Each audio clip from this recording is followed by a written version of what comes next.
Boa tarde.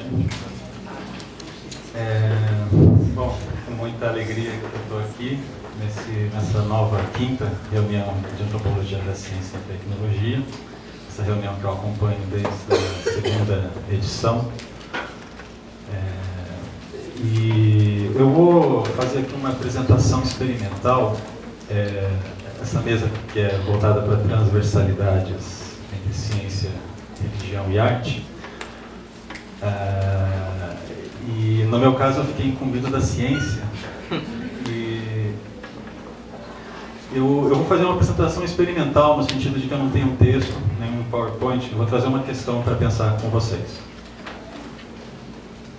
Bom, só para dar o meu ponto de vista, eu tenho uma trajetória na área da sociologia e da antropologia da ciência e da tecnologia, mas quando se trata dessa concepção de ciência e tecnologia, né, na antropologia a gente tem bastante liberdade para definir o que é ciência e tecnologia, né? Então, no meu caso, por exemplo, eu fiz uma pesquisa, no meu doutorado foi sobre música eletrônica de pista, techno, drum and bass, trance.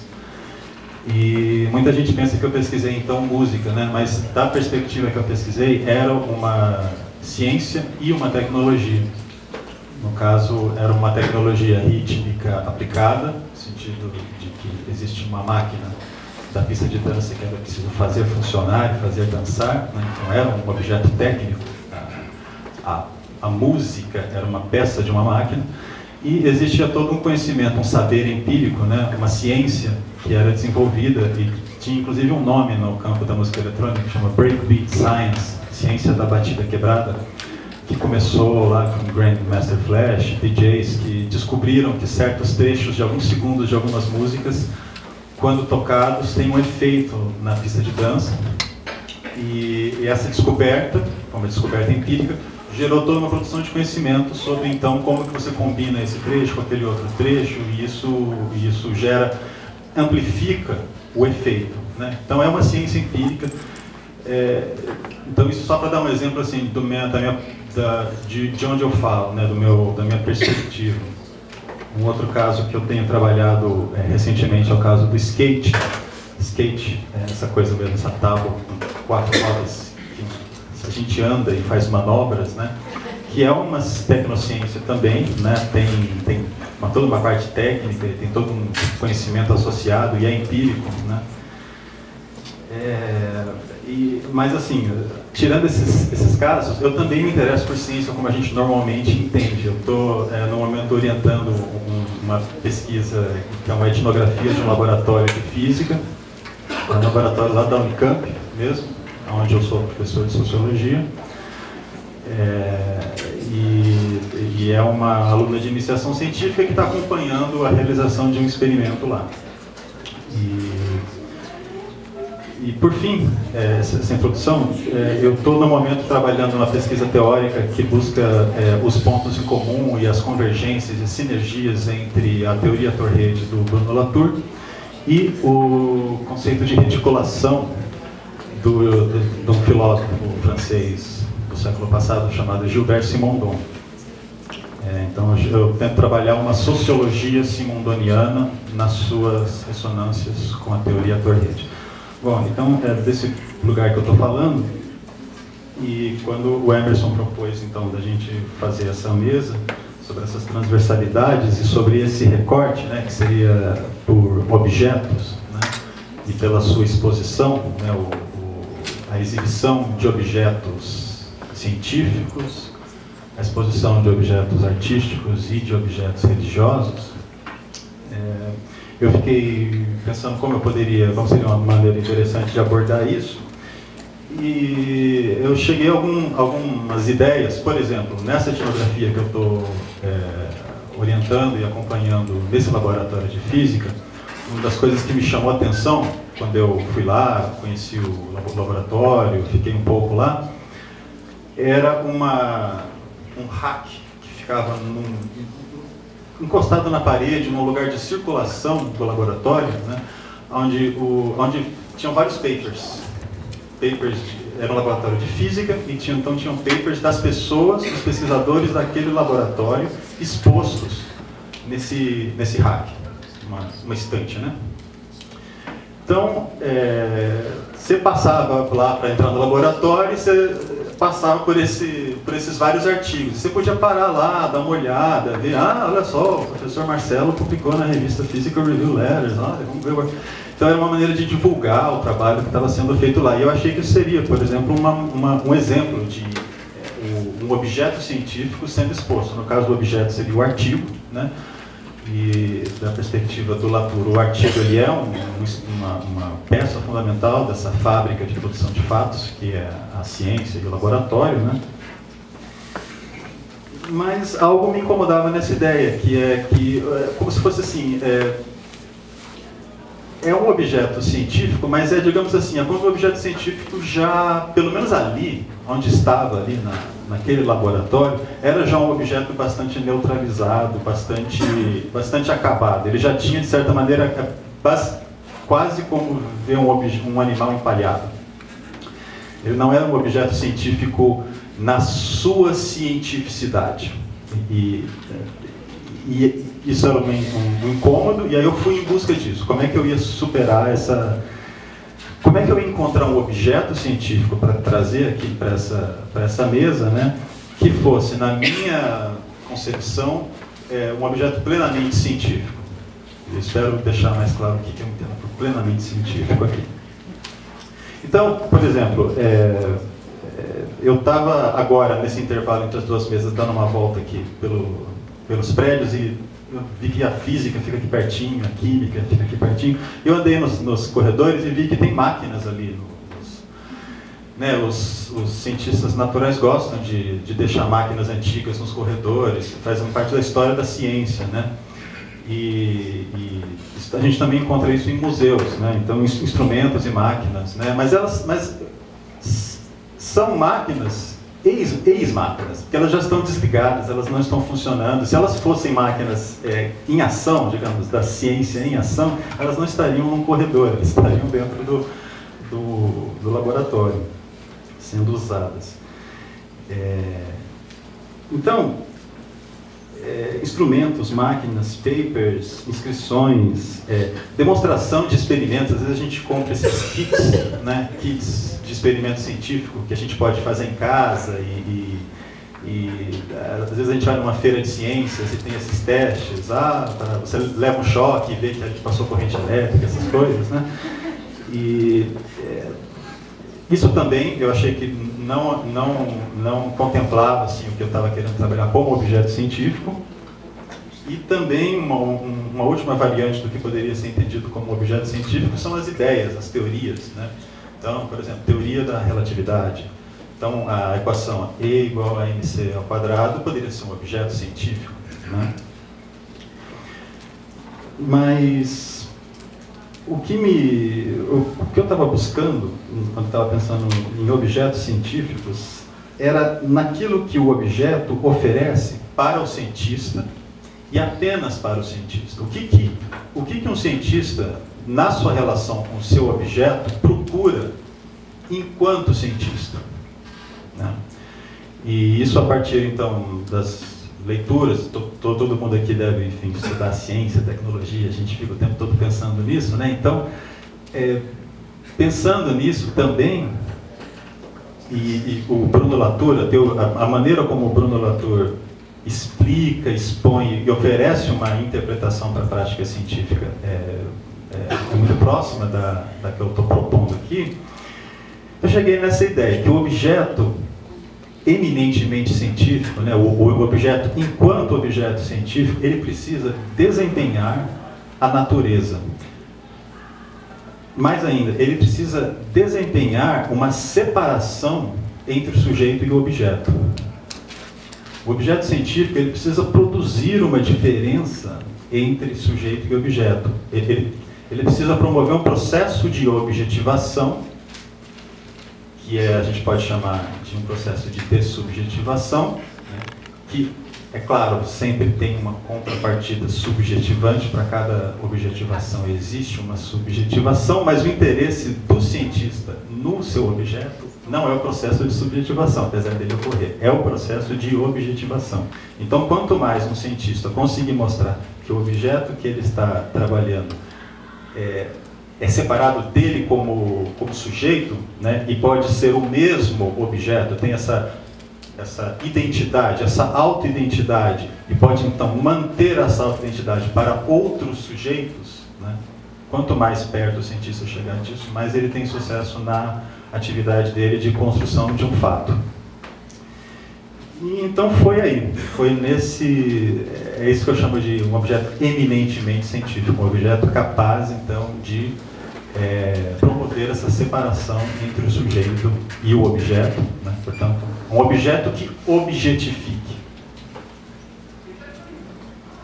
Para que...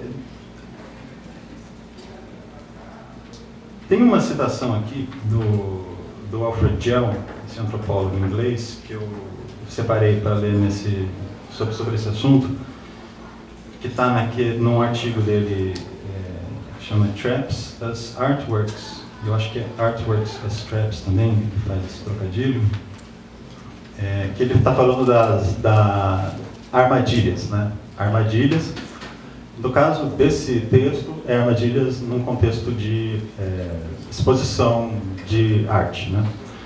Mas eu vou puxar um pouco para a questão da ciência. A gente está aqui na transversalidade, então tá tudo bem. A armadilha, eu estou lendo o Alfred Gell, a armadilha é tanto um modelo do seu criador, o caçador, quanto um modelo de sua vítima, o animal caçado. Então, a armadilha corporifica o nexo dramático que une esses dois protagonistas e os alinha espaço-temporalmente. É como se fosse um espelho de dupla face, né? Que traz elementos tanto da caça como do caçador. Então, no que se refere ao caçador, o Alfred Gell diz, ele dá um exemplo de uma armadilha com flecha, que é basicamente um animal passa e puxa uma linha, e essa linha puxa um gatilho que solta um arco, né, e atira a flecha no lugar onde o animal está. A armadilha com flecha é, de maneira particularmente clara, um modelo de seu criador, pois precisa substituí-lo. Um caçador substituto. Ela faz a caça para o seu proprietário. Ela é, de fato, um autômato, um robô, cuja programação epitomiza os desígnios de seu criador. Não se trata de um modelo de uma pessoa, como uma boneca, uma estátua qualquer, mas um modelo operativo, working model, de uma pessoa. Qual estátua, podemos perguntar, que só revela nossas formas exteriores, efetivamente revela tanto sobre o ser humano quanto esse dispositivo mecânico? Então, isso no que a armadilha revela do caçador. E aí, no que se refere à caça, o Gell diz: armadilhas são paródias letais do Umwelt dos animais. Umwelt é esse mundo vivido dos animais.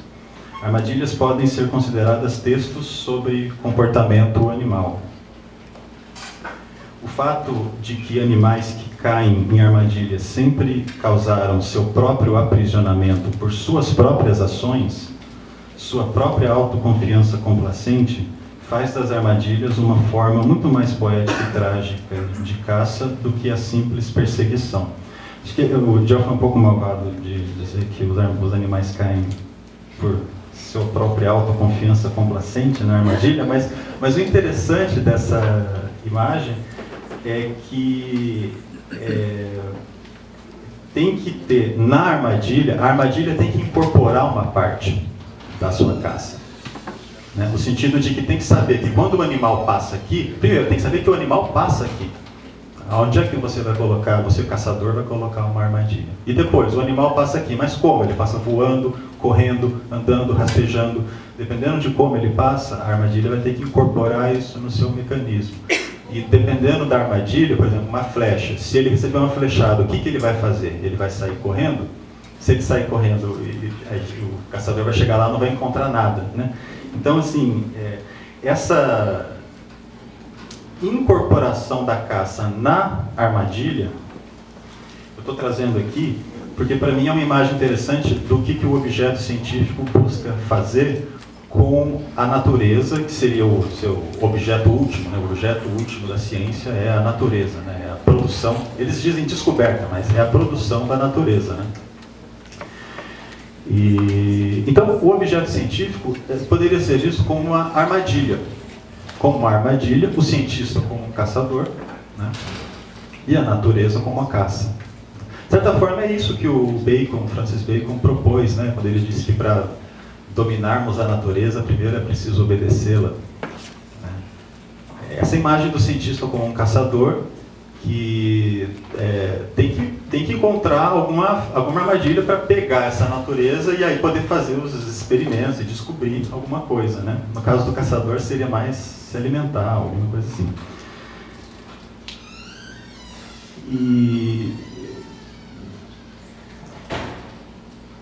Ao mesmo tempo, e não é esse o aspecto que eu estou destacando aqui, mas ao mesmo tempo, como o Gell disse, né, que a armadilha também reflete o caçador, o objeto científico também reflete o cientista, né? Seria um processo de subjetivação associado a esse processo de objetivação.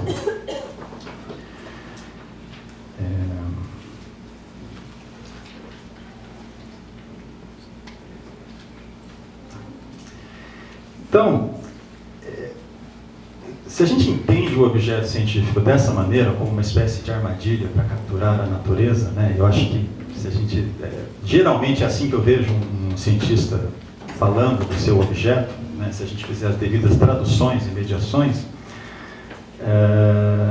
eu me lembrei de um texto do Walter Benjamin, aquele sociólogo, teórico marxista do começo do século passado, no qual ele fala sobre a obra de arte na era de sua reprodutibilidade técnica, outra transversalidade aqui, e ele distingue dois valores da obra de arte, um valor de culto e um valor de exposição, né? Dizendo que a obra de arte antiga, a obra de arte que estava lá no museu, que era única, né? Que só tem uma estátua, né, original, só tem um quadro, você tem que ir lá em Paris, no Louvre, para ver a Mona Lisa, né? Essa singularidade da obra de arte, o Walter Benjamin tenta dar conta disso com essa ideia de valor de culto. Então, o valor dessa obra de arte, parte do valor dela envolve o fato de que ela não está em qualquer lugar, de que ela só existe ali, e de que para você ter aquela experiência estética você precisa ir até ali, né? Então, é quase um culto, essa é a ideia do culto. Com a fotografia, o cinema, a fonografia, quando eu posso tirar uma foto da Mona Lisa, e a Mona Lisa é um bom exemplo disso, talvez seja o quadro mais fotografado do mundo, né? Quando a gente pode fotografar esses quadros, essas estátuas e colocar... Na época, o Walter Benjamin falava de colocar no bolso, né? Hoje em dia a gente continua carregando no bolso, né? Continua, mas muito mais do que era possível, muito mais forte do que era possível antes. Isso faz com que o valor dessa obra de arte mude, né, para o Walter Benjamin. Então ele passa daquilo que o Benjamin chamou de valor de culto para um valor de exposição. E no valor de exposição, o que é o valor? De certa maneira, o oposto desse valor de culto. O valor de exposição, ele é dado pela possibilidade de você ter acesso a esse objeto, a essa obra, em qualquer lugar, em qualquer tempo.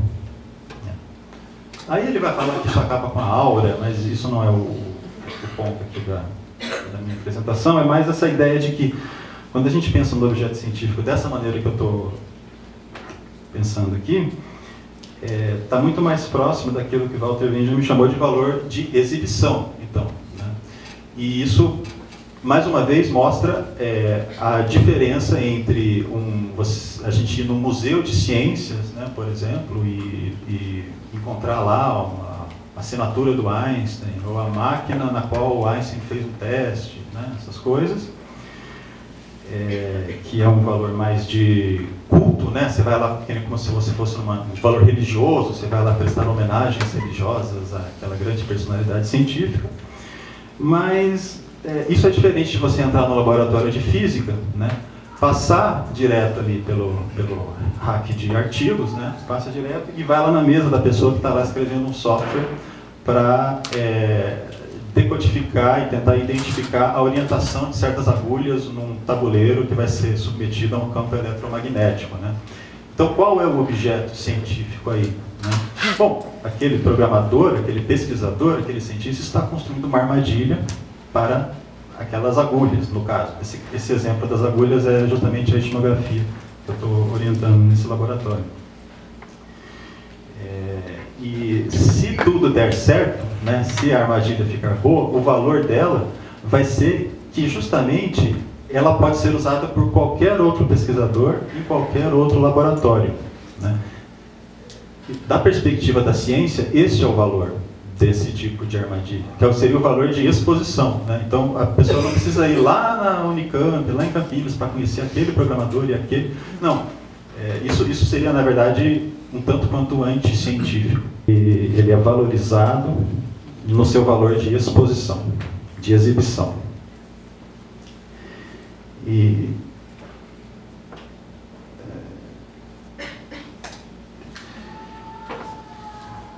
tem um exemplo aqui que eu vou aproveitar para ler, que eu peguei nesse filósofo que eu estou pesquisando, o Gilbert Simondon, que ele fala do transformador de Faraday. Transformador, todos nós carregamos agora um transformador no bolso, que é aquele carregador de celular, um carregador de notebook, né? Tem um transformador ali.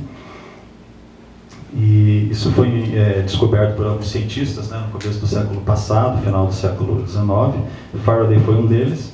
E aí o Simondon escreve uma coisa sobre o transformador de Faraday. Ele diz o seguinte: é preciso conservar o material do passado. No caso, o transformador de Faraday já era passado para o Simondon, né? Simondon escreveu isso em 1983. Pois ele representa o material do passado com a possibilidade de retomada, e não apenas para constituir uma arqueologia, O transformador de Faraday, que é de 1831, tinha forma toroidal, um donut, né? Forma toroidal. Por volta de 1870 e 1880, a construção industrial privilegia as formas cúbicas. Então, transformadores cúbicos. É apenas em função das exigências da alta fidelidade e de rendimentos melhores que se retornou aos transformadores toroidais. Assim, na época de Simondon, né? Assim, a forma toroidal inventada por Faraday não teve como destino figurar no Museu dos Primórdios das Técnicas. Foi uma forma racional, merecendo ser retomada. As técnicas não são dados as técnicas não são jamais completamente e para sempre passadas.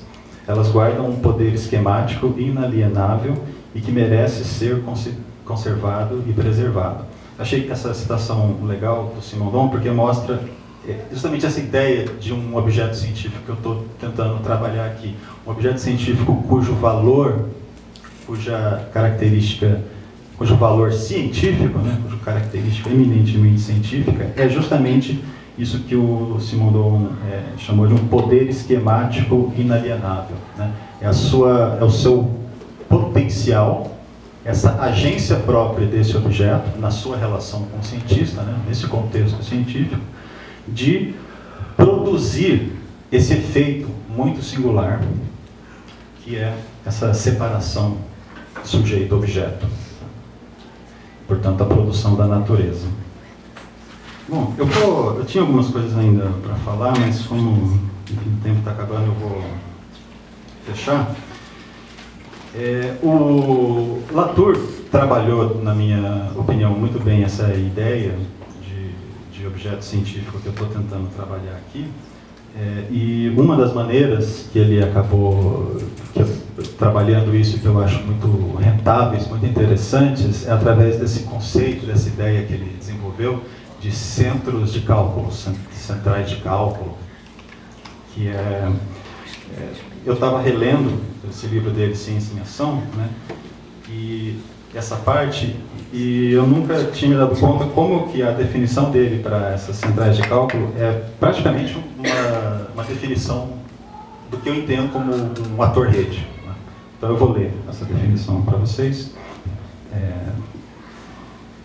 Ele pergunta: como atuar à distância sobre eventos, lugares e pessoas pouco conhecidos? Resposta: trazendo para casa esses acontecimentos, lugares e pessoas. Como fazer isso se estão distantes? Aí ele vai dar 3 elementos. Inventando meios que os tornem móveis para que possam ser trazidos e os mantenham estáveis para que possam ser trazidos e levados sem distorções, decomposição ou deteriorização e que sejam combináveis de tal modo que, seja qual for a matéria de que são feitos, possam ser acumulados, agregados ou embaralhados como um maço de cartas. Então essas 3 possibilidades, né, que esses elementos aqui, eventos, lugares, pessoas, que eles possam ser influenciados, né, à distância, é que eles sejam móveis, estáveis e combináveis. E essa ideia, então, de que um agente pode agir de maneira distribuída, ou seja, agir em rede, né, e agir como rede, e que para isso, uma das condições para isso, um modus operandi para isso, é que esse agente consiga fazer com que esses locais distantes possam ter representantes nesse centro, nesse nó da rede, representantes fiéis no sentido de que não se transformaram ao se deslocar, né, e que são recombináveis, ou seja, eles não são incompatíveis, né, essas representações desses lugares distantes, desses representantes, né. Se eu tiver isso, então eu ajo como rede. Eu ajo como rede, não porque eu sou um centro de rede, mas porque eu sou um nó de rede que faz os outros nós fazerem o que essa ação exige para que ela seja desempenhada lá, naquele nó. E eu não vejo como, de outra maneira, a definição de objeto científico, né, de produção de um objeto científico, porque o objeto científico aí, no caso, seria a possibilidade de produção dessa rede. Porque quando se produzem, então, esses móveis imutáveis, né, esses elementos que circulam, vêm e vão e podem ser recombinados e, portanto, permitem a transmissão dessa ação, eles só o fazem porque eles encontram como se fosse esse nível pré-individual, não no sentido simundaniano, do processo, que é um nível que eu chamei de pré-individual, mas que um cientista chamaria de natural, objetivo, né? Que é o que a gente naturaliza, por exemplo, quando eu vou fazer uma ligação aqui, mandar uma mensagem para alguém, né? Estou agindo à distância, por quê? Porque eu estou agindo em rede, tem vários agentes desempenhando essa minha ação, e isso só é possível da perspectiva da ciência porque houve um processo de dessubjetivação desses agentes, né, que estão mediando essa ação. É um experimento, espero que contribua aí para a discussão. Fico por aqui. Obrigado.